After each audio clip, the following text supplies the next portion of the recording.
So I decided to see just how far the iPad had come since its release back in 2010. I've had an iPad almost constantly ever since it was released.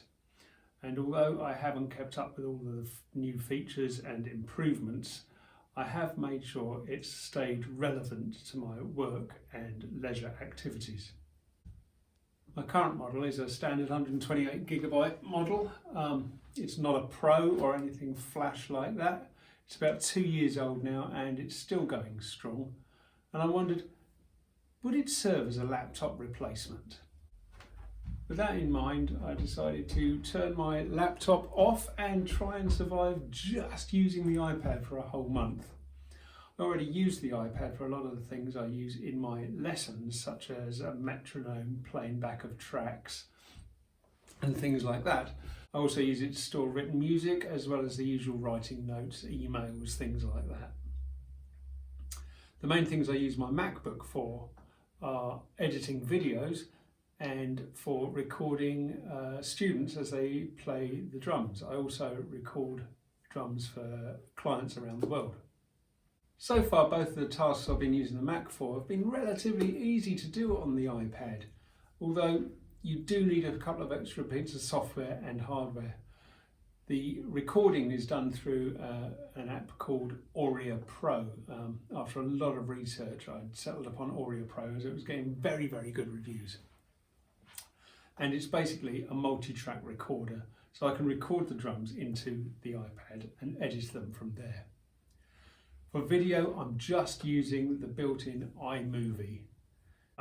It's not as fully featured as what I'm using on the MacBook, but it'll probably do for the type of videos I produce. On top of this, you do need a couple of extra bits of hardware. You need a camera connection kit and you need an audio interface to actually get the drums or any musical instrument into the iPad in the first place. But you'd need one of those interfaces anyway, even if you're recording onto a laptop. So that's the main thing about the audio taken care of. What about video? Well, there are some other apps out there. There's some really good apps, and if you look on YouTube, you'll see some very clever people doing some stunning things on an iPad using some professional video editing software that is available for it. However, I didn't have the time or the budget to go looking into and learning these applications, so I stuck with my audio recording and I stuck with iMovie, both of which are perfectly good for what I've been using. So here I am at the end of my month with just the iPad, and what are my thoughts? Well, the iPad is more than capable of doing everything I need it to do. It'll record music beautifully. I can edit videos. I could do more with the videos if I downloaded additional software. It's great for taking notes. I've done some university assignments on it. It's done everything I've needed it to do.